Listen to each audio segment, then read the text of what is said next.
আমাকে আপনাকে মরণের পর যখন বাসতলায় রেখে আসা হবে, আসার পর তুয়াল্লিয়া আমাকে আপনাকে যখন পিছনে রাইখা জাহাবা আসহাবুহু সাথীরা যখন চলে আসবে, একবার কল্পনা আলেন রাতের বেলা বিছানায় যখন বালিশে যখন মাথাটা লাগানোর পর কল্পনা করেন আমি মারা গেলাম, যাওয়ার পর বাসতলায় কোন কবরের মধ্যে আমাকে রেখে আমার আত্মীয় স্বজন চলে আসছে, ব্যাপারটা কেমন একটু চিন্তা করেন। আল্লাহ নবী কয় কোন ব্যক্তিকে কবরের মধ্যে রাখার পর তুয়াল্লিয়া কবরটা পিছনে রাইখা যাবা আসহাবুহু যখন তার সাথীরা চলে আসে, বাবা চলে আসে, ভাই চলে আসে, সন্তানরা চলে আসে, আত্মীয় স্বজন সবাই চলে আসে, আল্লাহ নবী বলেন বেশি দূর যায় না, হাত্তা ইন্নাহু লা ইয়াসমাউ কুরআনি আলিহিম, আমরা যে হাইটা হাইটা আসি আমাদের হাঁটার পায়ের জুতার আওয়াজগুলা ওই কবরবাসী শুনতে পায়। শোনে কেন শোনে জানেন? ওই মুহূর্তে তার দেহের মধ্যে আত্মাটা আল্লাহ দিয়ে দেয়। কেন দেয়? ফায়াতিয়ানিহি মালাকান, দুইজন ফেরেশতা তার কাছে আসে। এটা আবু দাউদের বর্ণনা, আর বুখারীর বর্ণনা আতাহু মালাকান ফাআকআদা, আবু দাউদের বর্ণনা ফায়ুকঈদানি, দুই ফেরেশতা এসে তারে বসায়, বসানোর পর তারে প্রশ্ন করে। এর মধ্যে তিন প্রশ্নের মধ্যে একটা প্রশ্ন হলো আল্লাহ নবীর ব্যাপারে জানতে চায়, তাকে চিনুনি? ওই ব্যক্তি ইমানদার হলে যদি তিনটা জবাব সুন্দরভাবে দেয়, আর আল্লাহ নবীর ব্যাপারে যদি বলে আশহাদু আন্না মুহাম্মাদার রাসূলুল্লাহ, আমি সাক্ষী দিচ্ছি তিনি আল্লাহর রাসূল, এই কথা বলার পর ওই ব্যক্তিকে বলা হবে উনজুর ইলা মাকআদিকা মিনান নার, তুমি তোমার জাহান্নামের আসনটার দিকে তাকাও, এটা তোমার জাহান্নামের আসন। তো এই ব্যক্তি জাহান্নামের আসনের দিকে তাকাবে, এরপর বলা হবে আবদালাকাল্লাহু মাকআদাম মিনাল জান্নাহ, জাহান্নামের আসনের পরিবর্তে আল্লাহ তোমাকে জান্নাতের আসন দান করছে। আল্লাহ কয় এই কবরে তুমি থাকতে হবে, আমরা থাকতে হবে। আল্লাহকুমুত তাকাসুরু হাত্তা যুরতুমুল মাকাবির, কবর পর্যন্ত সম্পদের প্রতিযোগিতা তোমাদের চলছে। সূরা মুনাফিকুনে আল্লাহ বলেন ইয়া আইয়ুহাল্লাযীনা আমানু লা তুলহিকুম আমওয়ালুকুম ওয়ালা আওলাদুকুম আন যিকরিল্লাহ, হে ঈমানদারগণ, লা তুলহিকুম আমওয়ালুকুম ওয়ালা আওলাদুকুম, তোমাদের সম্পদ, তোমাদের সন্তান যেন তোমাদেরকে আল্লাহ থেকে গাফেল করে না দেয়, আল্লাহ থেকে তোমাদেরকে অলস করে না দেয়, আল্লাহকে যেন ভুলিয়ে না দেয়। ওমাইয়া ফাল যালিকা, আল্লাহ বলেন যারা সম্পদ আর সন্তানের কারণে আল্লাহরে ভুলে যাবে, ফাউলাইকা হুমুল খাসিরুন, তারা ক্ষতিগ্রস্ত। নাউযুবিল্লাহ। বলেন সম্পদ দেয় কে? আল্লাহ। 10 তলা 20 তলার বাড়ির মালিক বানায় কে? আর 10 তলা 20 তলা হালাল পন্থায় হওয়াটা দোষের না, দোষ কোনটা? যে আল্লাহ মালিক বানাইছে তাকে ভুলে যাওয়া। বুঝে আসছেনি? তো আল্লাহ কয় তোমাদের এই প্রতিযোগিতা চলবে কবর পর্যন্ত। কতদিন? কবর পর্যন্ত। ক্বালা রাসূলুল্লাহ সাল্লাল্লাহু আলাইহি ওয়াসাল্লাম, নবীজি সাল্লাল্লাহু আলাইহি ওয়াসাল্লাম বলেন লা ইয়াজালু কলবুল কাবীরি শাবান ফিসনাতাইন, আল্লাহ নবী বলেন বুড়া মানুষের অন্তর দুই ক্ষেত্রে যুবক হয়। বুড়া মানুষের অন্তর যুবক হয় কয় ক্ষেত্রে? আরে বৃদ্ধ মানুষ কি বৃদ্ধ হয় না যুবক হয়? বৃদ্ধ হয়। কলবটা দুই ক্ষেত্রে যুবক হয়। কোন ক্ষেত্রে? ফি হিরসিল মাল, 1 নাম্বার সম্পদের লোভ, 2 নাম্বার ওয়াতুলিল আমাল, লম্বা আশা। কি আশা? লম্বা আশা। কেউ কাকা কই যান? বয়স কত? কয় 75। কোথায় যাচ্ছেন? মসজিদে। মনটা খারাপ কেন? আর বইল না, 4টা ছেলে ইতালি থাকে, এক একজন 5 লাখ করে বেতন। 5 নাম্বার ছেলেটা বাংলাদেশে 50,000 টাকা বেতন। আরে তারে এখনো কোনো কুল কিনারা করে দিতে পারি নাই, টেনশনে আছে কাকা। রাসূলুল্লাহ সাল্লাল্লাহু আলাইহি সাল্লাম বলেন মানুষ বৃদ্ধ হয়, তার কলব 2 ক্ষেত্রে যুবক হয়। 1 সম্পদের লোভ, 2 লম্বা আশা, বড় আশা। আল্লাহ বুঝার তৌফিক দান করেন। রাসূলুল্লাহ সাল্লাল্লাহু আলাইহি সাল্লামের সাহাবী আব্দুল্লাহ ইবনে মাসউদ বলেন খত্ত রাসূলুল্লাহ সাল্লাল্লাহু আলাইহি ওয়াসাল্লাম খত্তান মুরাব্বাআ, এই হাদিসটা বুঝতে হবে সবাই। নবীজি একটা চতুর্ভুজ আঁকলেন। ওই অঙ্কের ছাত্ররা কোথায়? কি আঁকলেন?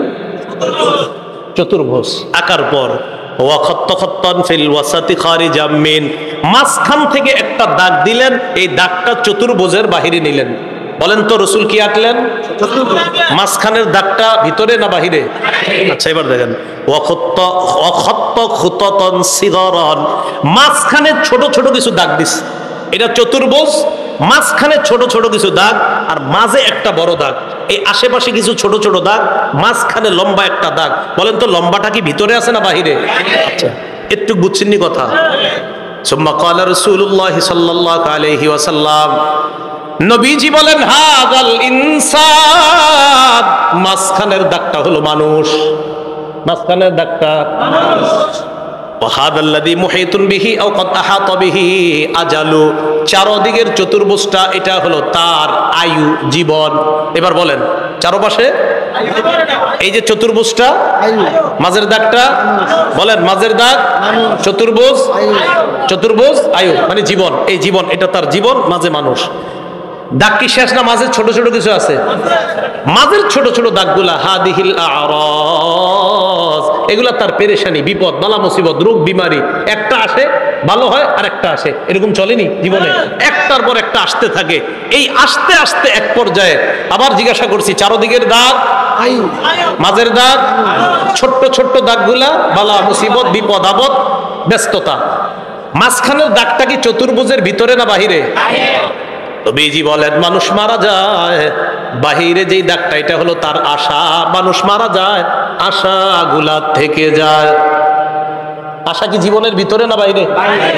এই যে মানুষ, ওর আশা হলো এত বড়, ও হলো একটু, এবার বাহিরে যেটা এটা হলো ওর আশা।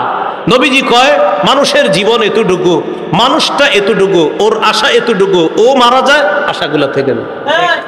ভাই বুঝছেন নি আপনারা? আল্লাহ পাক রব্বুল আলামিন বলেন আলহাকুমুত তাকাসুর হাত্তা যুরতুমুল মাকাবির, কবর পর্যন্ত এই সম্পদের প্রতিযোগিতা, প্রাচুর্যের প্রতিযোগিতা তোমাদের চলতেই থাকে। আল্লাহ আমাদেরকে কবরের প্রস্তুতি নেওয়ার তৌফিক দান করেন। আচ্ছা এরপরে দেখেন কি বলে, কাল্লা সাউফা তা'লামুন সুম্মা কাল্লা সাউফা তা'লামুন, অপেক্ষায় থাকো অচিরেই জানতে পারবা, অবশ্যই অচিরেই জানতে পারবা। কাল্লা লাউ তা'লামুনা ইলমাল ইয়াকিন, আল্লাহ বলেন যদি নিশ্চিত জ্ঞান জাহান্নাম দেখবা, সুম্মা লা তারাবুন্নাহা আইনাল ইয়াকিন, নিশ্চিত চোখে জাহান্নাম দেখবা। এরপর আল্লাহ বলেন সুম্মা লা তুসআলুন্না ইয়াউমা ইযিন আনিন নাঈম, এরপর তোমাদেরকে নিয়ামত সম্পর্কে জিজ্ঞাসা করা হবে। আল্লাহ বলেন অবশ্যই অবশ্যই তোমাদেরকে প্রতিটা নিয়ামতের কথা জিজ্ঞাসা করা হবে, আঙ্গুল, চোখ, কান, নাক, হাত, পা, প্রত্যেকটা অঙ্গের ব্যাপারে জিজ্ঞাসা করা হবে। ইন্নাস সামআ ওয়াল বাসারা ওয়াল ফুআদা, আল্লাহ বলেন কান শ্রবণ শক্তি, ওয়াল বাসর দৃষ্টি শক্তি, ওয়াল ফুআদা অন্তঃকরণ, সবগুলাকে কাঠগড়ায় দাঁড়াতে হবে, সবগুলাকে জিজ্ঞাসা করা হবে। এগুলার ব্যাপারে তোমাকে কাঠগড়ায় দাঁড়াতে হবে, তোমাকে জিজ্ঞাসা করা হবে সঠিকভাবে এগুলা খরচ করছো কিনা। এবার একটা হাদিস শুনেন, বলেন তো নেয়ামতের ব্যাপারে জিজ্ঞাসা করা হবে কিনা? আজকে রাতে ভাত খাইছে, খাবার, রাতের খাবার কারা কারা খাইছেন হাত তোলেন। অন্যরা খান নাই রাতের খাবার? মাশাআল্লাহ, খাবেন ইনশাআল্লাহ নাকি? দুপুরের খাবার কারা কারা খাইছেন? ঠিক আছে হাত নামান, বাস একটা হইলে হইছে। এবার হাদিস শোনেন, মুসলিম শরীফের 4208 নম্বর হাদিস, আবু হুরায়রা রাদিয়াল্লাহু তাআলা আনহুর বর্ণনা, তিনি বলেন খরাজা রাসূলুল্লাহ সাল্লাল্লাহু আলাইহি ওয়াসাল্লাম যাতা ইয়াউমিন আও যাতা লাইলা, একদিন রাতে অথবা দিনে রাসূল বাসা থেকে বের হলেন। কোথা থেকে বের হইছে? রাতে বা দিনে। বের হওয়ার পর আসছে, আয়েশা দেখে ফাইদা হুয়া বিআবি বকর ওয়া উমর, নবীজি দেখে আবু বকর ওমর বসা। আবু হুরায়রা রাদিয়াল্লাহু তাআলা আনহু বলেন নবীজি বাসা থেকে বের হয়েছে, বের হয়ে দেখে আবু বকর ওমরও বসা। এই হাদিসটা একটু মন দিয়ে সবাই শুনেন আর নিজেদের জীবনটা একটু চিন্তা করেন। নবীজি তাদের দুইজনকে প্রশ্ন করলেন, আবু বকর এবং ওমর, এই দুই সাহাবী, বিখ্যাত দুই সাহাবীকে প্রশ্ন করলেন, আচ্ছা তোমরা এইখানে এই মুহূর্তে কেন? মা আখরাজাকুমা ফি হাদিহিস সাআ, এই সময়ে তোমরা এখানে কেন? অসময়ে মানে এই সময় মানে অসময়ে, আরে এই সময় তোমরা এখানে কেন? এই হাদিস দ্বারা বোঝা যায় সাধারণত যে সময় মানুষ ঘর থেকে বেশি একটা বের হয় না, ওই সময়ে নবীও বের হইলেন, আবু বকরও বের হইছে, ওমরও বের হইছে। নবী বের না হইলে জিজ্ঞাসা করে কেন? তো আবু বকর ওমর জবাব দিলেন, আহারে কি জবাব দেয় দেখেন, ক্বালাল জুউ ইয়া রাসূলুল্লাহ, হুজুর খিদা লাগছে, ক্ষুধার কারণে বের হইছি। সম্পদ সব ছেড়েছে মক্কায়, নবীর সাথে চলে এসেছে মদিনায়। নবীজি যে জবাবটা দিলেন, আল্লাহ নবী বললেন আল্লাযী নাফসি বিয়াদিহি আখরাজানিল্লাযী আখরাজাকুমা। আবু বকর ওমরকে আল্লাহ নবী বলেন, আল্লাহর কসম আবু বকর ওমর, তোমরা যে ক্ষুধার কারণে বের হয়েছো, আমিও ক্ষুধার কারণে বের হইছি।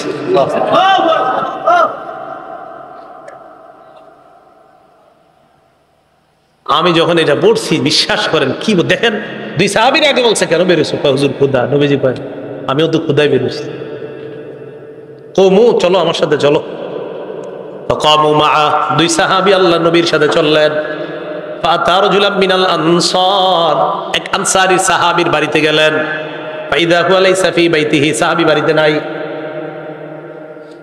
রাআতহুল মারআ, ঘর থেকে আনসারীর বিবি দেখা ফেলছে, সর্বনাশ, আমাদের বাসায় এই তিনজনকে, আল্লাহু আকবার, মহিলা চিনে ফেলছে। ভিতর থেকে বলতেছে মারহাবা, স্বাগতম স্বাগতম। এমন মেহমান পাইলে কে স্বাগত না জানায়? আরে সাহাবী রাসূলুল্লাহ সাল্লাল্লাহু আলাইহি সাল্লাম আর আবু বকর ওমরকে যখন আনসারী সাহাবীর বিবি দেখলেন, ভিতর থেকে বলা শুরু করলেন স্বাগতম স্বাগতম, আপনারা ভিতরে আসেন, ঘরে বসেন। নবীজি ঘরে গিয়ে বললেন আইনা ফুলান, স্বামী কোথায়?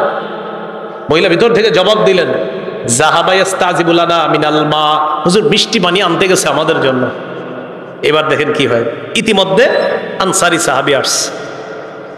আসার পর সাহাবী দেখে বাসায় নবীজি, আবু বকর ওমর। আচ্ছা একটু ভাবেন তো মনে মনে, ওই যুগে যদি আপনি হইতেন, আর যদি বাড়িতে গিয়ে দেখতেন হঠাৎ নবীজি আর আবু বকর ওমর আপনার ঘরে,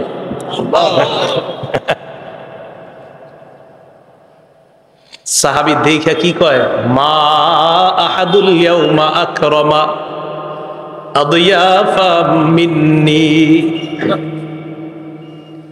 সাহাবী কয় আজকে আমার চাইতে শ্রেষ্ঠ মেহমান, আজকে আমি যে শ্রেষ্ঠ মেহমানদেরকে পাইছি, আমার চাইতে শ্রেষ্ঠ ভাগ্যবান আর শ্রেষ্ঠ মেজবান আর কেউ নাই। আমি এমন তিনজন মেহমান পাইছি। তাড়াতাড়ি বাগানে গেছে, খেজুর বাগানে।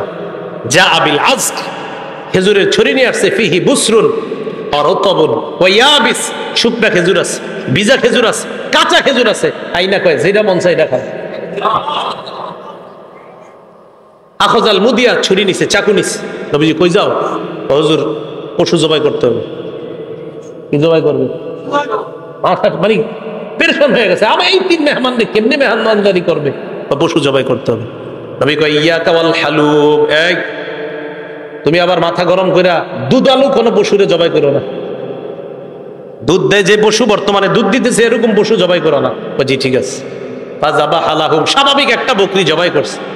নবীজিরে গোস্ত দিয়ে, খেজুর দিয়ে, মিষ্টি পানি দিয়ে মেহমানদারি করলেন। করার পর যে কথাটা নবী বলছে, এটা বলার জন্য আপনাদেরকে লম্বা হাদিসটা শোনাইলাম। নবীজি আবু বকর ওমরকে বললেন, আবু বকর ওমর বাহিরে আসছিলা কিভাবে বলো তো? হুজুর ক্ষুধায় আম করে বাহিরে নিয়ে আসছে। নবীজি কয় আবু বকর ওমরকে বললেন এখন খাইছো? কয় হ্যাঁ। নবীজি বললেন লাতুস আলুন্না আন হাদা ইয়াউমাল কিয়ামাহ, এই যে খানাগুলা খাইছো না, পেট ভরছো না, এই ব্যাপারেও কিয়ামতের ময়দানে আল্লাহর কাছে জবাবদিহিতা করতে হবে। অবশ্যই অবশ্যই তোমাদেরকে এই ব্যাপারে জিজ্ঞাসা করা হবে। এই খানা খেয়ে আল্লাহর ইবাদত করছো কিনা, এই খানা খেয়ে তুমি সঠিকভাবে চলছো কিনা, আল্লাহ তোমারে খাওয়াইছে, খাওয়ানোর পর আল্লাহর হুকুম তুমি পালন করছো কিনা, এই ব্যাপারে জিজ্ঞাসা করা। বুঝাইতে চাইলাম, এই সূরা তাকাসুরের শেষে কি বলতেছে দেখেন। প্রথম দিকে বললেন সম্পদের কারণে আমারে ভুলে যাও, এরপরে বললেন কবরকে স্মরণ করো, শেষের দিকে বললেন এই নিয়ামতের ব্যাপারে জিজ্ঞাসা করব, কিন্তু এত এত সম্পদ দিলাম মনে করবো না এমনি ছেড়ে দিব আমি আল্লাহ, আমি সব জিজ্ঞাসা করব। এই সূরা থেকে প্রধান তিনটা আমাদের শিক্ষা। 1 নাম্বার, সম্পদের প্রতিযোগিতা করা নিষেধ। 2 নাম্বার, সম্পদ হওয়া দোষের না, কিন্তু সম্পদের কারণে আল্লাহকে ভুলে যাওয়া যাবে না। এটা 2 নাম্বার শিক্ষা। 3 নাম্বার, কবরের কথা স্মরণ করা। এই প্রথম হলো 3টা শিক্ষা। শেষের দিকে আরেকটা, কবরে আরেকটা তোমার জগৎ। ওই জগতে তোমাকে নিয়ামত সম্পর্কে জিজ্ঞাসা করা হবে। কিয়ামতের ময়দানে তোমাকে 5 প্রশ্ন করার আগে তোমার পা 2টা সামান্য সময়ের জন্য নড়বে না। এই 5 প্রশ্ন করার জন্য আল্লাহর কাছে প্রত্যেককে দাঁড়াতে হবে। এর মধ্যে একটা হলো সম্পদ কোত্থেকে আনছো আর কোথায় ব্যয় করছো, এই কথা আল্লাহর কাছে জবাবদিহিতা করতে হবে। আল্লাহ পাক রব্বুল আলামিন আমাদের সকলকে কবরের প্রস্তুতি নিয়ে দুনিয়া থেকে যেন আমরা যেতে পারি, আল্লাহ তৌফিক দান করেন। আমিন ওয়া আখিরু দাওয়ানা আনিল হামদুলিল্লাহি রাব্বিল আলামিন। মাদ্রাসার প্রতিষ্ঠাতা যিনি, তার জন্য আমরা দোয়া করব। এলাকাবাসী সবার জন্য আমরা দোয়া করব। আল্লাহুম্মা সাল্লি আলা মুহাম্মাদ ওয়া আলা আলি মুহাম্মাদ কামা সাল্লাইতা আলা ইব্রাহিম وعلى آل إبراهيم إنك حميد مجيد اللهم بارك على محمد وعلى آل محمد كما باركت على إبراهيم وعلى آل إبراهيم إنك حميد। একটা আবেদন আপনাদের কাছে হাত জোর করে করব। ঢাকা ফজরের নামাজ 4:40-এ, দেশগ্রামে কয়টায়? 40-45-এ ফজরের নামাজটা সবাই পড়বেন। এত রাত পর্যন্ত এই সময়ে বয়ান করাটা উচিত হয় না আসলে। 10টা, 10:30টার মধ্যে বা 11টার মধ্যে সর্বোচ্চ শেষ হওয়া উচিত ছিল, যেহেতু রাত ছোট। আল্লাহর রাস্তে আপনারা ফজর নামাজটা পড়বেন তো ইনশাআল্লাহ। হ্যাঁ, আমারে কিন্তু দাঁড় করায় না আল্লাহর সামনে। আল্লাহর রাস্তে আপনারা ফজরের নামাজটা পড়েন সবাই। এই মাহফিল একটু বেশি রাত হয়ে যাওয়ার কারণে যেন এই কথা আল্লাহর কাছে বলতে না হয় যে আল্লাহ মাহফিল এত রাত হইল কেন, এর লেগে আমি ফজর করি নাই। আল্লাহর রাস্তে আপনারা সবাই ফজরটা পড়েন। জি, আল্লাহুম্মা সাল্লি আলা মুহাম্মাদ ওয়া আলা আলি মুহাম্মাদ কামা সাল্লাইতা আলা ইব্রাহিম ওয়া আলা আলি ইব্রাহিম ইন্নাকা হামিদুম মাজিদ আল্লাহুম্মা বারিক আলা মুহাম্মাদ ওয়া আলা আলি মুহাম্মাদ কামা বারাকতা আলা ইব্রাহিম ওয়া আলা আলি ইব্রাহিম ইন্নাকা হামিদুম মাজিদ। আলহামদুলিল্লাহি রাব্বিল আলামিন ওয়াল আকিবাতু লিল মুত্তাকিন ওয়াসসালাতু ওয়াসসালামু আলা সাইয়্যিদিল আমবিয়া ওয়াল মুরসালিন ওয়া আলা আলিহি ওয়া আসহাবিহি আজমাইন। রব্বানা يومئذ عن النعيم. وعن أبي هريرة رضي الله تعالى عنه أن امرأة سوداء كانت تقم المسجد أو شابا فمات فسأل عنها أو عنه فقال مات فقال رسول الله صلى الله عليه وسلم أفلا كنتم آذنتموني قال كأنهم صغروا أمرها أو أمره فقال رسول الله صلى الله عليه وسلم دلوني على قبرها فدلوه فصلى عليها فقال رسول الله صلى الله عليه وسلم إن هذه القبور مملوءة ظلما على أهلها وإن الله ينورها لهم بصلاتي عليهم أو كما قال عليه الصلاة والسلام. اللهم صل على محمد وعلى آل محمد كما صليت على إبراهيم وعلى آل إبراهيم إنك حميد مجيد. اللهم بارك على محمد وعلى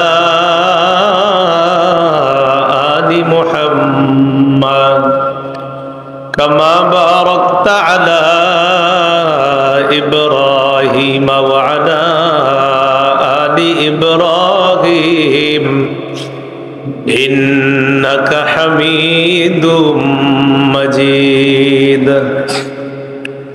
اللهم إني أعوذ بك من شر لساني وشر سمعي وشر بصري وشر مني.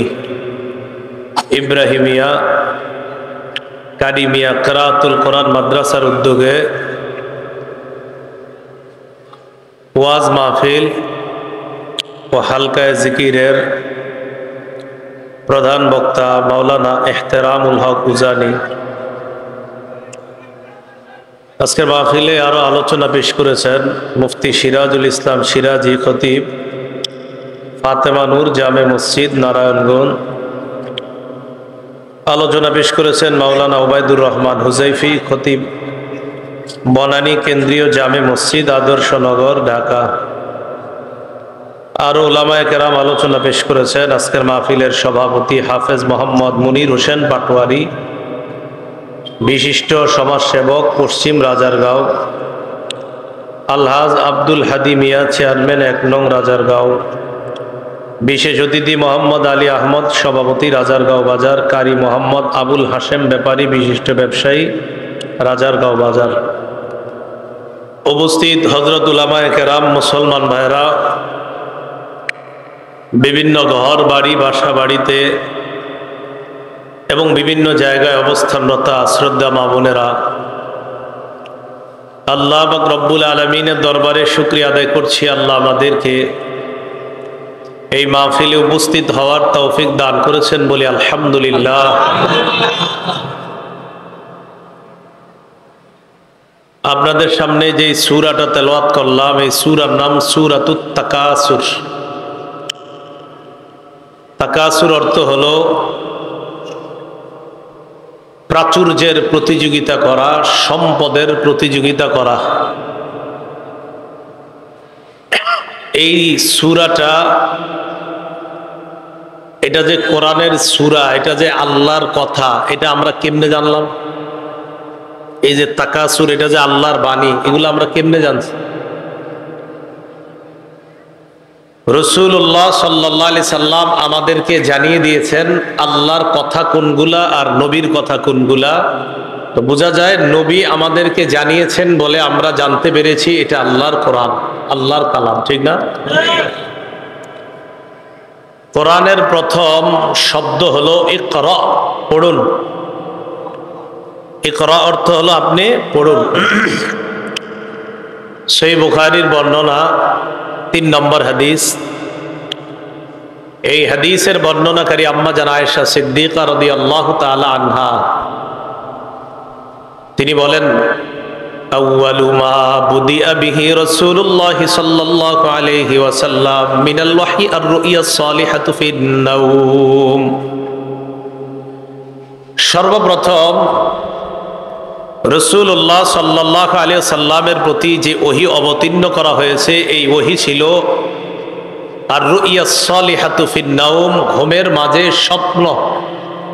নবীজি স্বপ্ন দেখতেন, এটাই ওহী হিসাবে রূপ দিত। কানা লা ইয়ারা রু'য়ান ইল্লা জাআত মিসলা ফালাকিস সুবহি। নবীজি স্বপ্নে যা দেখতেন এটা দিনের আলোর মতো স্পষ্ট হয়ে নবীজির সামনে দেখা দিত। অর্থাৎ স্বপ্নে যা দেখতেন এটাই ওহী হয়ে যেত। সুম্মা হুব্বিবা ইলাইহিল খালা। অতঃপর নবীর কাছে নির্জনতা পছন্দ করা হলো, নির্জনতা প্রিয় করে দেওয়া হলো। নির্জনে থাকতে নবীজির ভালো লাগে। ওয়াকানা ইয়াখলু বিগারি হিরা। রাসূলুল্লাহ সাল্লাল্লাহু আলাইহি সাল্লাম হেরা পর্বতে নির্জনে কাটাইতে শুরু করলেন, নির্জনে ইবাদত করা শুরু করলেন, নির্জনতা অবলম্বন করা শুরু করলেন। হেরা পর্বতে নবীজি থাকেন। ফায়াতাহান্নাসু ফীহি ওয়া হুয়া তাআব্বুদুল লায়ালি যাত দাওয়াতিল আদাদ ক্বাবলা আন ইয়ানজিআ ইলা আহলি। নবীজি পরিবারের কাছে শুধুমাত্র খাদ্যের প্রয়োজন হলে পরিবারের কাছে আসতেন, এছাড়া ওই হেরা গুহায় ইবাদত করতেন। খাদ্য শেষ হয়ে গেলে পরিবারের কাছে আসতেন, আসার পর সুম্মা ইয়াতাযাওয়াদু লিযালিকা, নবীজি খাদ্য নিয়ে আবার হেরা পর্বতে চলে যেতেন। হাত্তা জাআহুল মালাক, নবীজির কাছে একদিন ফেরেশতা আসছে। আসার পর বললেন ইকরা, আপনি পড়েন। فقال رسول الله صلى الله عليه وسلم ما أنا بقارئ। রাসূলুল্লাহ সাল্লাল্লাহু আলাইহি সাল্লাম বললেন আমি পড়তে জানি না। ফাগাত্তানি হাত্তা বালাগা মিন্নিল জাহ। নবীজি বলেন আমি যখন বললাম আমি পড়তে জানি না, তিনি আমাকে একটা চাপ দিলেন। চাপ দেওয়ার কারণে আমার প্রচন্ড কষ্ট হলো। সুম্মা আরসালানি, আবার আমাকে ছেড়ে দিলেন। ছেড়ে দেওয়ার পর সুম্মা গাত্তানি সানিয়া হাত্তা বালাগা মিন্নিল জাহ, আমাকে দ্বিতীয়বার আবার চাপ দিলেন, আমার প্রচন্ড কষ্ট হলো। সুম্মা আরসালানি, আবার আমাকে ছেড়ে দিলেন। আবার আমাকে বললেন ইকরা, আপনি পড়েন। আমি বললাম মা আনা বিকারিইন, আমি পড়তে জানি না।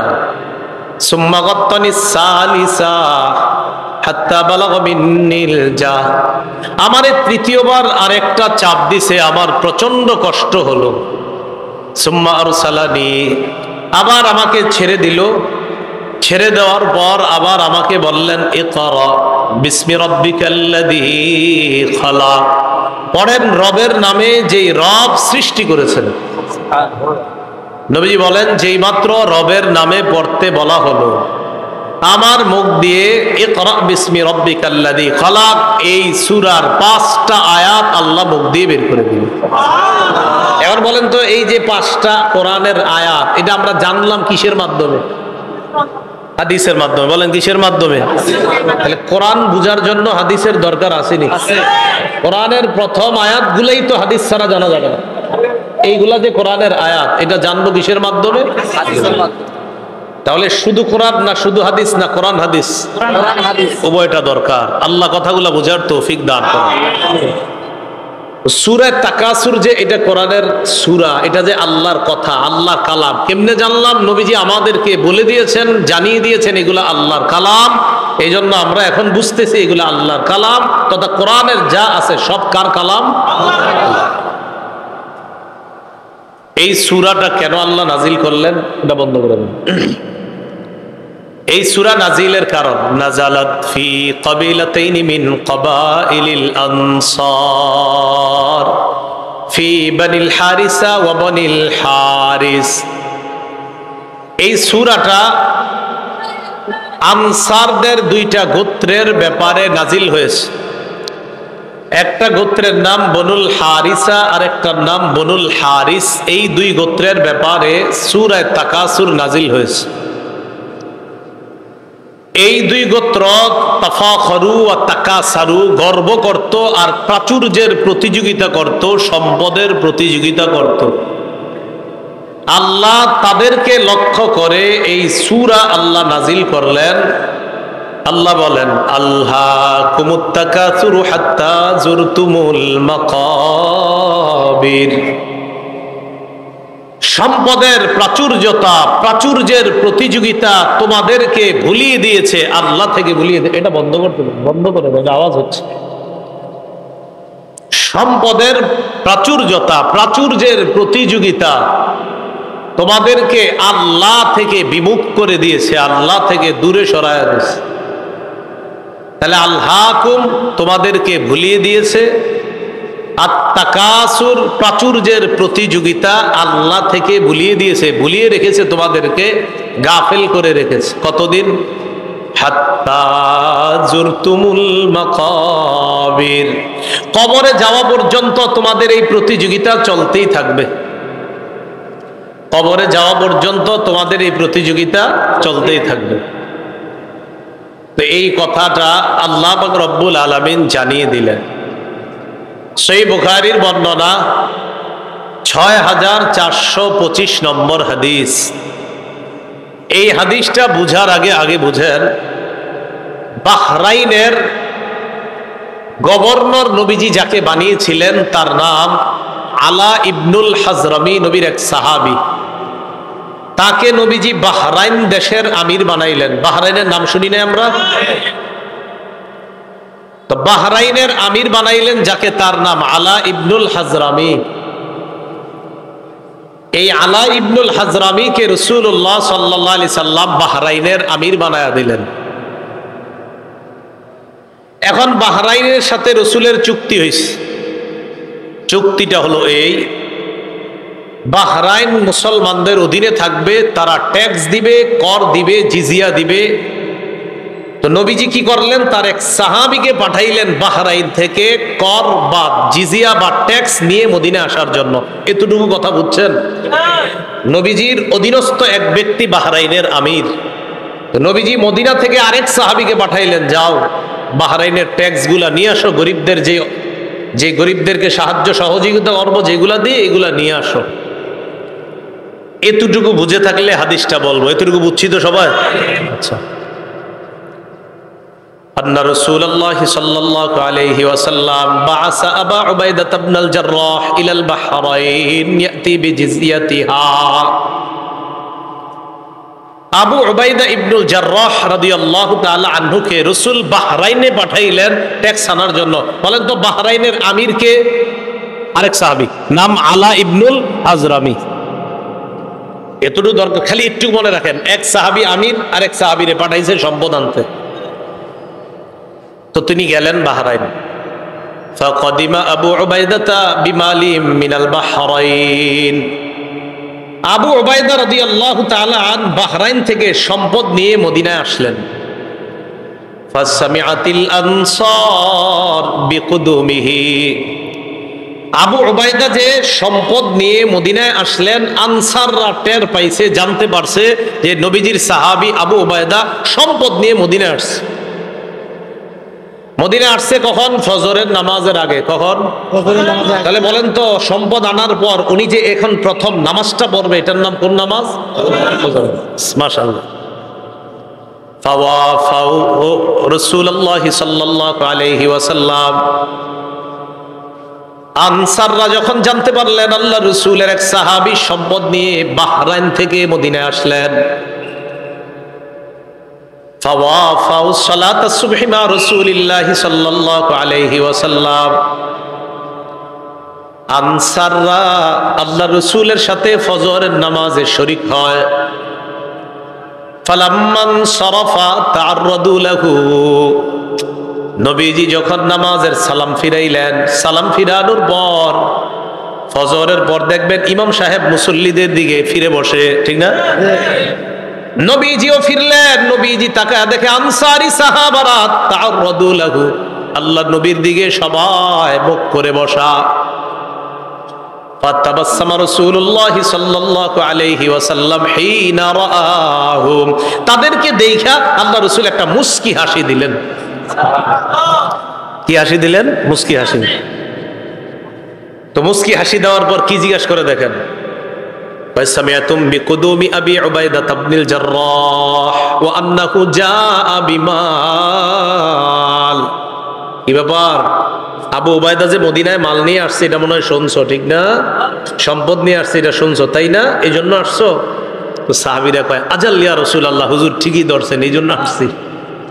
নবীজি তাদেরকে দেখে একটা মুস্কি হাসি দিলেন। নবীজি, হ্যাঁ আমি বুঝতে পারছি। এবার আল্লাহ নবী বললেন, আবশিরু, সুসংবাদ গ্রহণ করো, আম্মিলু মা ইয়াসুররুকুম, তোমরা আশা করো যা তোমাদেরকে আনন্দিত করবে। তবে একটা কথা শোনো, মাল ফাকর আখশা আলাইকুম, তোমরা গরিব হয়ে যাবা, দরিদ্র হয়ে যাবা, এই দারিদ্রতার আশঙ্কা তোমাদের ব্যাপারে আমি করছি না। ওয়ালাকিন আখশা আলাইকুম আন তুবসাতা আলাইকুমুদ দুনিয়া কামা বুসিতাত আলা মান কানা ক্বাবলাকুম, তবে আমি আশঙ্কা করছি দুনিয়া তোমাদের সামনে এমন ভাবে বিছায়া দেওয়া হবে যেমন অতীত জামানার মানুষের সামনে দুনিয়া বিছায়া দেওয়া হয়েছে। প্রচুর সম্পদের মালিক হবা তোমরা, এটা আমার আশঙ্কা। আমি এই আশঙ্কা করি না তোমরা গরিব হবা, বরং আমি এই আশঙ্কা করছি অতীতের মানুষের মতো তোমাদের প্রচুর সম্পদ হবে। তারপর কি আশঙ্কা করি জানো? ফাতানাফাসুহা কামা তানাফাসুহা, আমার আশঙ্কা তারা যেমন সম্পদের প্রতিযোগিতা করছে তোমরাও সম্পদের প্রতিযোগিতা করবা, এটা আমার আশঙ্কা। রাসূলুল্লাহ সাল্লাল্লাহু আলাইহি সাল্লাম এই কথা বলার পর শেষের দিকে বলেন, শোনো তোমরা, আমি যে আশঙ্কা করছি তোমরা সম্পদের প্রতিযোগিতা করবা, অতীত জামানার মানুষের মতো সম্পদের প্রতিযোগিতা করবা, এক পর্যায়ে সম্পদ কি করবে তোমাদেরকে জানো? নবীজি বলেন ফাতুলহিয়াকুম কামা আলহাতুহুম, সম্পদ যেমন তাদেরকে আল্লাহ ভুলাইয়া দিছে, তোমাদেরকেও তোমাদের সম্পদ আল্লাহ থেকে দূরে সরাইয়া দিবে। নাউজুবিল্লাহ। হাদিস দ্বারা বোঝা যায় সম্পদ বেশি হওয়া দোষের না, কিন্তু সম্পদ বেশি হইলে যদি আল্লাহরে ভুলে যায় মানুষ, এটা দোষের। সম্পদ বেশি হয়ে যদি কারে ভুলে যায়? সম্পদ দিছে কে? এখন আল্লাহ ভুলে গেছে। নবীজি বলেন আমার আশঙ্কা অতীত জামানার মানুষ যেমন সম্পদ পেয়ে প্রতিযোগিতায় নাইমা আল্লাহরে ভুলে গেছে, তোমরাও আল্লাহকে ভুলে যাবা, এটা আমার আশঙ্কা। আল্লাহ আমাদেরকে হেফাজত করুন। তো এই কথাটাই আল্লাহ বললেন, আল্লাহকুমুত্তাকাসুর, সম্পদের প্রাচুর্যের প্রতিযোগিতা তোমাদেরকে আল্লাহর ইবাদত থেকে দূরে সরে রাখছে, গাফেল করে রাখছে। কতদিন জানো? হাত্তা জুরতুমুল মাকাবির, কবরে যাওয়া পর্যন্ত এই অবস্থা চলবে। মুসলিম শরীফের একটা হাদিস শোনেন, আমাদের মাদ্রাসার পাঠ্যপুস্তক অনুসারে 2958 নম্বর হাদিস, আর যারা মোবাইলে পকেটে রাখেন এই মোবাইল অনুযায়ী 7310 নম্বর হাদিস। আবার কইলা মিলায় যে মিলেনি, আছে অনেকে। তো মুসলিম শরীফের আপনারা যারা মোবাইলে অ্যাপস চালান সেটাতে 7310 দেখেন মিলবে 100%। আর আমাদের মাদ্রাসার পাঠ্যপুস্তক অনুসারে 2958 নম্বর হাদিস। এই হাদিসের মধ্যে আসছে রাসূলুল্লাহ সাল্লাল্লাহু আলাইহি ওয়াসাল্লাম বলেন, قال رسول الله صلى الله عليه وسلم يقول ابن آدم مالي مالي وهل لك يا ابن آدم إلا ما أكلت أو لبست أو تصدقت। হাদিসটা মন দিয়ে শুনেন, আগে আমার সাথে বলেন। আদম সন্তান কয় আমার সম্পদ, আমার সম্পদ। নবীজি কয় তোমার সম্পদ, তোমার সম্পদ। একজনে কয় আমার বাড়ি আছে, আমার গাড়ি আছে, আমার মার্কেট আছে, আমার 10টা দোকান আছে। আদম সন্তান এগুলা বলে। নবীজি কয় থুর মিয়া, তোমার মাত্র 3টা জিনিস আছে। আমরা কই আমার 10 কাঠা জায়গা আছে, 20 বিঘা জমি আছে। নবী কয় 3টা জিনিস আছে। এবার মন দিয়ে শোনেন হাদিসটা। বলেন আমরা বলি আমাদের এটা আছে সেটা আছে, নবী কয় সম্পদ 3টা। বলেন কয়টা? 3টা। قال رسول الله صلى الله عليه وسلم يقول ابن آدم مالي مالي, আদম সন্তান কয় আমার সম্পদ, আমার সম্পদ। وهل لك يا ابن آدم من مالك إلا ما أكلت فأفنيت, ও আদম সন্তান তোমার 3টা সম্পদ। 1 নাম্বার সম্পদ যা খাইলা, খাওয়ার পর শেষ করলা, পিছনের রাস্তা দিয়ে বের করলা, এটা তোমার 1 নাম্বার সম্পদ। যা খাইছেন এটাই সম্পদ, তো এটাই তো সম্পদ। 2 নাম্বার আউলা বিস্তাফা আবলাইতা, কাপড় পরতে পরতে পুরাতন হয়ে গেছে অথবা খাটো হয়ে গেছে, ছিঁড়ে গেছে, এখন আর পরো না, এই কাপড়ই তোমার সম্পদ। 3 নাম্বার আও তাসাদদাকতা ফামজাইতা, সদকা করতে করতে কিছু সম্পদ তুমি কমিয়েছিলা, তোমার মনে হচ্ছে তোমার সম্পদ কমে গেছে। আমি নবী বলে গেলাম তোমার এই সম্পদটা কমে নাই, এটাও তোমার সম্পদ। মরণের পর আল্লাহর কাছে পেয়ে যাইবা। সম্পদ কয়টা? আমরা কই অনেকগুলা, নবীজি কয় কয়টা? যা খাইছো, যা পরিধান করছো, যা দান সৎকার করছো, শেষ।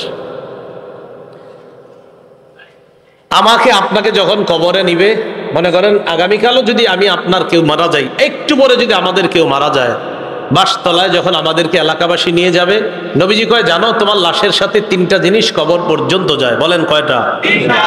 قال رسول الله صلى الله عليه وسلم ইয়াত্তাবিউল মাইয়িতা সালাসা, আল্লাহ নবী বলেন কবর পর্যন্ত মৃত ব্যক্তির সাথে 3টা জিনিস যায়। 1 নাম্বার আল আহাল, পরিবার যায়। 2 নাম্বার আল মাল, সম্পদ যায়। 3 নাম্বার আল আমাল, আমল নামা যায়। বলেন কবর পর্যন্ত আমার আপনার লাশের সাথে কয়টা জিনিস যাবে? 1 নাম্বার পরিবার, বলেন 1 নাম্বার, 2 নাম্বার সম্পদ, 1 নাম্বার, 2 নাম্বার, 3 নাম্বার আমল। এবার নবীজি বলেন ইয়ারজিউ ইসনান, 3টার মধ্যে 2টা ফিরে আসবে। ইয়ারজিউল মাল ওয়াল আহাল, সম্পদ ফিরে আসবে, পরিবার ফিরে আসবে। ওয়ায়াবকাল আমাল, আমল নামা থেকে যাবে। আবার আপনার সাথে 3টা জিনিস যাবে, মাল যাবে, পরিবার যাবে। আর আমল নামা যাবে। নবীজি কয় আমল নামাটা ছাড়া আর সব চলে আসবে। আল্লাহ আমাদের সকলকে আমল বাড়ানোর তৌফিক দান করেন। গর্ব অহংকার ছেড়ে সম্পদ যদি কিছু হয় শুকরিয়া আদায় করার তৌফিক দান করেন। তাহলে বলেন তো আমার সম্পদ দেওয়ার মালিক কে? সম্পদ পেয়ে মালিককে ভুলে যাওয়া যাবে? আল্লাহ কয় আল্লাহকুমুত তাকাসুর, প্রাচুর্যের প্রতিযোগিতা তোমাদেরকে আল্লাহ ভুলাইয়া দেয়। তিরমিজি শরীফের বর্ণনা, 2308 নম্বর হাদিসের বর্ণনা। এই হাদিসের মধ্যে আছে কানা উসমান ইবনে আফফান রাদিয়াল্লাহু তাআলা আন ইযা ওয়াকাফা আলা কবরিন বাকা। ওসমান গনি যখন কবরের সামনে দাঁড়াইতেন কান্না শুরু করে দিতেন। হাত্তা ইয়াবুল্লা লিহিয়া, ওসমান গনি কানতে কানতে তার দাড়িগুলা ভিজে যাইতো। কিসের সামনে দাঁড়ায়? কবরের সামনে দাঁড়ায়। ফাকিলা লাহু, ওসমানকে বলা হলো তাজকুরুল জান্নাতা ওয়ান নার, আপনি জান্নাতের আলোচনা করেন, জাহান্নামের আলোচনা করেন। ওয়ালা তাবকি, তখন তো কান্দেন না। জান্নাত জাহান্নামের কত আলোচনা আপনি করেন, তখন আপনি কান্না করেন না। ওয়া তাবকি মিন হাযা, আপনি যখনই কবরের সামনে আসেন তখন কান্না করেন কেন? ওসমান গনি জবাব দেয় সামিআতু রাসূলুল্লাহি সাল্লাল্লাহু আলাইহি ওয়াসাল্লাম ইয়াকুল, আমি আল্লাহ নবীকে বলতে শুনলাম, ইন্নাল কবর আউয়ালুল মানাজিলিল আখিরা। নবীজি বলেন ইন্নাল কবর, নিশ্চয়ই কবর, আউয়ালু মানাজিলিল আখিরা, কবর হলো আখিরাতের প্রথম ঘাঁটি। আমাকে আপনাকে বাসতলায় রেখে আসার পর আমার আপনার প্রথম ঘাঁটির নাম কবর। বলেন কি নাম? কবর। ফাইন্না জা মিনহু ফামা বাদাহু আইসার। নবীজি বলেন কেউ যদি কবর থেকে রেহাই পেয়ে যায় পরের ঘাটিগুলা একেবারে সহজ হয়ে যাবে। ওয়া ইল্লাম ইয়ানজু মিনহু ফামা বাদাহু আশাদ, কবর থেকে যদি কেউ মুক্তি না পায় পরের ঘাটিগুলা কঠিন হয়ে যাবে। বলেন নাউজুবিল্লাহ। এরপর হাদিসের শেষে বলে ক্বালা রাসূলুল্লাহ সাল্লাল্লাহু আলাইহি ওয়াসাল্লাম, নবীজি বলেন মা রাআইতু মানজারান কাত্তু ইল্লা ওয়াল কবরু আফজাউ মিন। নবীজি বলেন শোনো, কবরের চাইতে এত ভয়ঙ্কর কোন দৃশ্য আমার জানা নাই। নবীজি বলেন কবরের চাইতে এমন ভয়ঙ্কর কোন দৃশ্য আমার জানা নাই। আল্লাহ আমাকে আপনাকে ওই প্রথম ঘাটিতেই যেন হেফাজত করে। চিন্তা করবেন মাঝে মাঝে শুয়া যদি চোখটা লাগান, তো চোখ লাগাইলে দেখবেন কিচ্ছু দেখা যায় না। হ্যাঁ, কবরে যাবেন না, কিচ্ছু দেখা যাবে না, অন্ধকার। হ্যাঁ অন্ধকার, কবর যে অন্ধকার। ও আচ্ছা, কবর যে অন্ধকার এটাও হাদিসে আছে।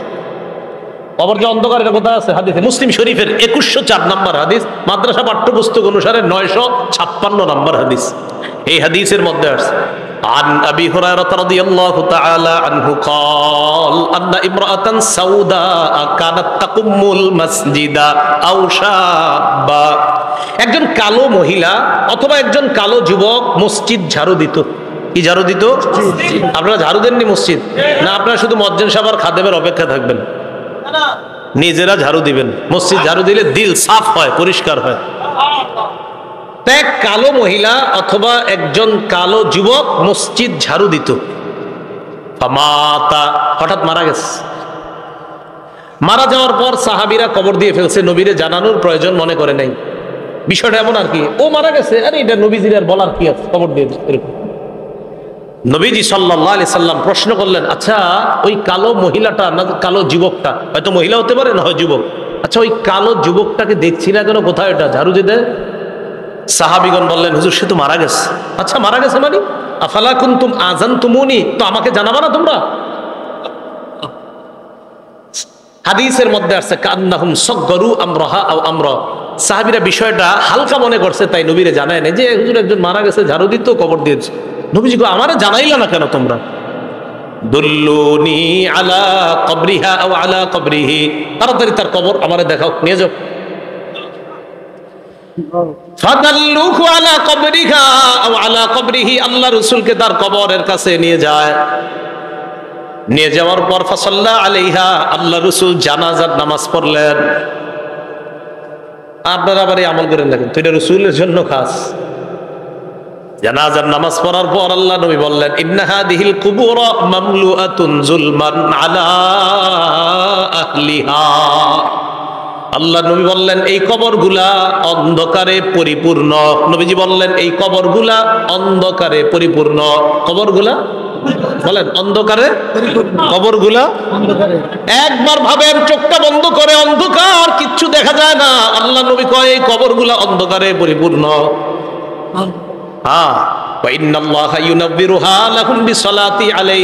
আমি আশা করি আমি আজকে নামাজ পড়ার কারণে আল্লাহ তাদের কবরগুলা আলোকিত করে দিবেন। খাঁটি ইমানদার যদি হন, যদি ইমান নিয়ে যেতে পারেন, তো আপনার কবর আল্লাহ আলোকিত করে দিবেন। আলাদা মোমবাতি দিতে হবে না। পিসাবের কবর দেওয়ার সময় বাতি টাতি কত কিছু, পিসাব যদি ভালো হয় এমনি কবর আল্লাহ আলোকিত করে দিবেন, মাথায় রাখবেন। তাহলে কবর অন্ধকার একটা জগতের নাম। দুনিয়াতে থাকতে এটা আলোকিত করার ব্যবস্থা করতে হবে। আল্লাহরে বলা, আল্লাহ আমার কবরটা জান্নাতের বাগান বানায়া দিয়েন, আমার কবরটা আলোকিত করে দিয়েন। আল্লাহ বাবা মারা গেছে, বাবার কবরটা জান্নাতের বাগান বানান, বাবার কবরটাকে আপনি আলোকিত করে দেন, এইভাবে বলা। তাহলে কবর অন্ধকার জগৎ, এটা জানলাম। কবরের মধ্যে দাজ্জাল যেমন ফিতনা, দাজ্জাল দুনিয়ার জন্য সবচেয়ে বড় ফিতনা হলো দাজ্জাল। নবীজি কয় এই দাজ্জালের ফিতনার মতো কবরে কারো কারো জন্য ফিতনা হবে, দাজ্জালের ফিতনার মতো ভয়ঙ্কর ফিতনা। মুসলিম শরীফের বর্ণনা আসছে, মা বাইনা খালকি আদম ইলা কিয়ামিস সাআ খালকুন আকবারু মিনাদ দাজ্জাল। আদম নবী থেকে কিয়ামত পর্যন্ত যত সৃষ্টি আছে এর মাঝে সবচেয়ে ভয়ঙ্কর সৃষ্টি হলো দাজ্জাল। কে? দাজ্জাল। নবীজি কয় কারো কারো কবরের অবস্থা হবে এই দাজ্জালের ফিতনার মতো। সহিহ বুখারীর বর্ণনা 922 নম্বর হাদিস। এই হাদিসের বর্ণনাকারী আসমা বিনতে আবু বকর রাদিয়াল্লাহু তাআলা আনহা। দেখি আপনাদেরকে একটু পরীক্ষা করি, আলেমরা চুপ থাকবেন, অন্যরা বলবেন। আমি হাদিসটা পড়ি, পড়ার পর আপনাদেরকে জিজ্ঞাসা করবো একটা কথা, মন দিয়ে আগে শোনেন, তাহলে সবাই জ্ঞানীরা সচেতন ভাবে জবাব দিতে পারবেন। আগে শোনেন কি বলি, দেখেন আমি পড়ি। আন আসমা বিনতি আবি বকর সিদ্দিক রাদিয়াল্লাহু তাআলা আনহা ক্বালাত দাখালতু আলা আয়েশা। অনুবাদটা শোনেন। আবু বকর সিদ্দিক রাদিয়াল্লাহু তাআলা আনহুর কন্যা আসমা বলেন, আমি আয়েশা সিদ্দিকার কাছে প্রবেশ করলাম। আবু বকর সিদ্দিকের কন্যা আসমা বলেন, আমি আয়েশা সিদ্দিকার কাছে প্রবেশ করলাম। আলেম ছাড়া অন্যরা বলেন তো আসমা আর আয়েশা সম্পর্কে কি হয়? মাশাআল্লাহ, কি হয়? কারণ আবু বকর আয়েশা রাদিয়াল্লাহু তাআলা আনহার পিতার নাম কি? আবার আসমা রাদিয়াল্লাহু তাআলা আনহার পিতার নামও কিন্তু মাশাআল্লাহ। এই আসমা রাদিয়াল্লাহু তাআলা আনহা বলেন, আমি আমার বোন নবীর বিবি আয়েশা সিদ্দিকার কাছে গেলাম। যাওয়ার পর দেখি ওয়ান্নাসু ইউসাল্লুন, গিয়ে দেখি মানুষ নামাজ পড়ে। আমি আয়েশাকে প্রশ্ন করলাম, মা শাআনুন নাস, আয়েশা মানুষের কি হয়েছে, নামাজ পড়ে কেন? ফাআশারাত বিরাসিহা ইলাস সামা। আম্মা জান আয়েশা মাথা দিয়ে আসমানের দিকে ইশারা করলেন, এমনি ইশারা করলেন, মুখে কিছু কয় না। তো আসমা রাদিয়াল্লাহু তাআলা না বলেন, আয়াতুন, কোন নিদর্শন দেখা গেছে আসমানে? আয়েশা রাদিয়াল্লাহু তাআলা না বলেন, হ্যাঁ আসমানে একটা নিদর্শন দেখা গেছে। কি নিদর্শন? অন্য হাদিস দ্বারা বোঝা যায় সূর্য গ্রহণ লাগছে। কি লাগছে? সূর্য। তাই নবীজি নামাজ পড়তেছে। তো আসমা রাদিয়াল্লাহু তাআলা আনহা বলেন, আমরা যারা নারীরা ছিলাম আমরা একদম পিছনে, সবাই ওখানে আছে। হয় নবীজি নামাজটা এত লম্বা করলেন, ফাতালা রাসূলুল্লাহ সাল্লাল্লাহু আলাইহি সাল্লাম, নবীজি নামাজ এত দীর্ঘ করলেন, হাত্তা তাজাল্লানিল গাশিয়ু, আমি বেহুশ হয়ে গেছি। আচ্ছা কি পরিমাণ লম্বা হইলে একজন মানুষ বেহুশ হয়ে যায় বলেন? ওয়াইলা জাম্বি কিরবা, আমার পাশে একটা পাত্র ছিল, ফিহা মা, এটার মধ্যে পানি ছিল। ফাজালতু আসুব্বু বিনহা আলা রাসি, আমি এই পাত্র থেকে পানি নিয়ে আমার মাথায় ঢালা শুরু করলাম। এত পরিমাণ আমার মাথা গরম হয়ে বেহুশের কাছাকাছি চলে গেছে। নামাজ কি পরিমাণ লম্বা হয়েছে আল্লাহ জানে। তো আসমা রাদিয়াল্লাহু তাআলা আনহা বলেন, এক পর্যায়ে ফালাম্মান সরাফা রাসূলুল্লাহ সাল্লাল্লাহু আলাইহি ওয়াসাল্লাম হাত্তা তাজাল্লাতিশ শামস, নবীজি নামাজ শেষ করছে, ইতিমধ্যে সূর্য স্বাভাবিক হয়ে গেছে, সূর্য ঠিক হয়ে গেছে। আমি যেই কথাটা বলার জন্য আপনাদেরকে হাদিসটা শোনাইতেছি, কোনটা? দাজ্জালের ফিতনা, এটা শোনানোর জন্য। এবার দেখেন নবীজি কি বলেন। নবীজি বলেন, নবীজি নামাজের পর একটা ভাষণ দিলেন, খুতবা দিলেন, নামাজের পর ভাষণ দিলেন। ভাষণের মধ্যে নবী বললেন, মা মিন শাইইন লাম আকুন উরিতুহু ইল্লা ক্বাদ রাআইতুহু ফি মাকামি, ইতিপূর্বে আমাকে যা দেখানো হয় নাই আজকে আমি সব দেখছি। এই নামাজের মধ্যে আমি সব দেখছি। নামাজটা কি শর্ট ছিল না লম্বা? নবীজি বলেন ইতিপূর্বে আমাকে এমন যা কিছু দেখানো হয় না আজকে আমি সব দেখছি। শেষে কি কয় জানেন? হাত্তাল জান্নাহ ওয়ান নার, জান্নাত জাহান্নামও দেখছি। আরেকটা বর্ণনা আছে সূর্যগ্রহণের নামাজে নবীজি দাঁড়াইছে না, আমার দিকে তাকান, সামনের কাতারের সাহাবী যারা তারা তাকায় দেখে নবীজি নামাজের মধ্যে হঠাৎ এমন করছে যে এভাবে। তো নামাজ শেষ আপনারা আবার এরকম করেন না, পুরাটা শোনেন আগে। একদল করবো কি যে নবীজি এরকম করছে আমিও করবো, আরে পুরাটা শোনেন কি কয়। নামাজ শেষ করার পর নবীজিকে এক সাহাবী বললেন, হুজুর আজকে আপনি এমন একটা কাজ করছেন যেটা অতীতে দেখি নেই। নবীজি আচ্ছা খেয়াল করছো? হ্যাঁ। ওই মুহূর্তে আমি জান্নাতের আঙ্গুরের ছড়া দেখছিলাম, ওইটা আমি হাত দিতে গেছিলাম, যদি আনতে পারতাম কিয়ামত পর্যন্ত সবাই খাইতে পারতাম। আপনারা কি আঙ্গুর দেখেন নামাজে? দেখলেন হাত দিবেন, দেন না, এই জন্য আমল করতে চান না। রাসূলুল্লাহ সাল্লাল্লাহু আলাইহি সাল্লাম বলেন, মা মিন শাইইন লাম আকুন উরিতুহু ইল্লা ক্বাদ রাআইতুহু ফি মাকামি। ইতিপূর্বে আমাকে যা দেখানো হয় নাই আজকে আমি সব দেখলাম। হাত্তাল জান্নাহ ওয়ান নার, জান্নাত জাহান্নাম আমি দেখলাম। নবীজি বলেন, ইন্নাহু ক্বাদ উহিয়া ইলাইয়া আন্না, আল্লাহ রাসূল বলেন আমার কাছে এই ওহী প্রেরণ করা হয়েছে, আন্নাকুম তুফতানুনা ফিল কুবুর মিসলা আও করিবা মিন ফিতনাতি দাজ্জাল। আল্লাহ নবী বলেন আমার কাছে এই ওহী দেওয়া হয়েছে, তোমরা কবরের মধ্যে অনেকে এমন ফিতনার মধ্যে পড়বা যে ফিতনাটা হবে দাজ্জালের ফিতনার মতো ফিতনা। বলেন নাউজুবিল্লাহ। বিশ্বাস করেন দাজ্জালের ব্যাপারে আমি পড়ছি বলে আপনাদেরকে বলে বুঝাইতে পারতেছি না, তো আমি বুঝতেছি যদি দাজ্জালের ফিতনাটা হয় তো কত বড় ভয়ঙ্কর ফিতনা হবে। আমি সবগুলা কথা বললে বুঝতে পারতেন যে দাজ্জাল কতটা ভয়ঙ্কর ফিতনার নাম। রাসূল বললেন কবরে অনেকের এই ফিতনা হবে দাজ্জালের মতো, খুব ভয়ঙ্কর ফিতনা, ও কঠিন ভয়ঙ্কর ফিতনা। আল্লাহ আমাদেরকে হেফাজত করেন। তো আল্লাহ কয় এই কবর পর্যন্ত তোমরা সম্পদের প্রতিযোগিতা চলে, যেই কবরে এই অবস্থা হবে আর তোমরা সম্পদ নিয়ে ব্যস্ত আছো। সহিহ বুখারীর বর্ণনা 1372 নম্বর হাদিস। এই হাদিসের বর্ণনাকারী আম্মা জান আয়েশা সিদ্দিকা রাদিয়াল্লাহু তাআলা আনহা, তিনি বলেন আন্না ইয়াহুদিয়াতান দাখালাত আলা আয়েশা সিদ্দিকা রাদিয়াল্লাহু তাআলা আনহা ফাসালাত আন আযাবিল কবর। এক ইহুদি নারী আম্মাজান আয়েশার কাছে এসে কবরের আযাব সম্পর্কে জিজ্ঞাসা করছে। আম্মাজান আয়েশা সিদ্দিকা রাদিয়াল্লাহু তাআলা আনহা জবাব দিলেন, আযাকিল্লাহু মিন আযাবিল কবর, আল্লাহ তোমারে গজবে কবরের আযাব থেকে হেফাজত করুক। এটা আম্মাজান বইলা নবীজির কাছে গেছে। ফাসালাত আয়েশা রাসূলুল্লাহ সাল্লাল্লাহু আলাইহি ওয়াসাল্লাম আন আযাবিল কবর। আম্মা জান আয়েশা আল্লাহ রাসূলকে কবরের আযাব সম্পর্কে জিজ্ঞাসা করলেন। আল্লাহ নবী জবাব দিলেন, আযাবুল কবর, হ্যাঁ কবরের আযাব সত্য। বলেন কবরের আযাব সত্য। তাহলে কবরের আযাব কি বলেন তো? সত্য। এটা নবীজি জানায় দিলেন তার বিবিকে। সহিহ বুখারীর 1338 নম্বর হাদিস। এই হাদিসের মধ্যে আসছে قال رسول الله صلى الله عليه وسلم العبد اذا وضع في قبره। নবীজি বলেন কোন বান্দাকে যখন কবরের মধ্যে রাখা হয়, রাখার পর ওয়াতুল্লিয়া, আমাকে আপনাকে মরণের পর যখন বাসতলায় রেখে আসা হবে,